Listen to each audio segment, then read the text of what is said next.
Congress party ఎవలకు పుట్టిందో ఎరికేనా? అగో ఎవలకే బాలన్న అంటే ఎవలకో కాదు, ఆంధ్రప్రదేశ్ ముఖ్యమంత్రి నారా చంద్రబాబు సారు అట్లనే దేశ ప్రధాని నరేంద్ర వారికి ఇద్దరికి పుట్టిందట. అగో ఇద్దరు మొగోళ్ళే, మళ్ళా పార్టీకి మనిషికి ఉన్నట్టు పానం కూడా ఉండదు. మొగోళ్లకు పానం లేని పార్టీ పుట్టుడేందే అంటే జగదీష్ రెడ్డి సార్ చెప్తున్నాడు. ఇనుండ్రి. అయ్యా జగదీష్ రెడ్డి సార్ ఇక కాంగ్రెస్ జననం గురించి చెప్పుర్రి. ఈ కాంగ్రెస్ మోడీ చంద్రబాబులకు పుట్టిన హైబ్రిడ్ కాంగ్రెస్.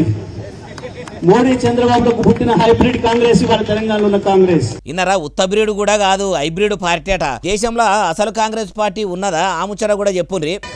ఒరిజినల్ కాంగ్రెస్ కార్యకర్తలు అందరూ కూడా బాధపడుతున్నారు, వాళ్ళు మన వైపే చూస్తున్నారు.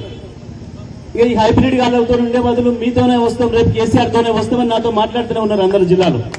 కారుకు కాలిచ్చి అందరూ అధికారంలో ఉన్న కాంగ్రెస్ పార్టీలకు పోతుంటే గులాబీ గుడిసెలకు వస్తామంటురని ఈయన ఇట్లా నవ్వటే. అయ్యా జగదీష్ రెడ్డి సారు, తెలంగాణ రాష్ట్రంలో ఉన్న కాంగ్రెస్ పార్టీ చంద్రాలు సారుకు మోడీ సారుకు పుట్టిన హైబ్రిడ్ పార్టీ అయితే మరి గత 10 ఏళ్ళు పాలనగిరిలుగా పెట్టిన మీ కారు పార్టీ ఏ బ్రీడ్ది? ఏమో పోనీ మీరిట్లాంటే అని అనిపించుకున్నట్టే ఉన్నదంటుర్రు ఈ ముచ్చటిన్నోళ్ళు.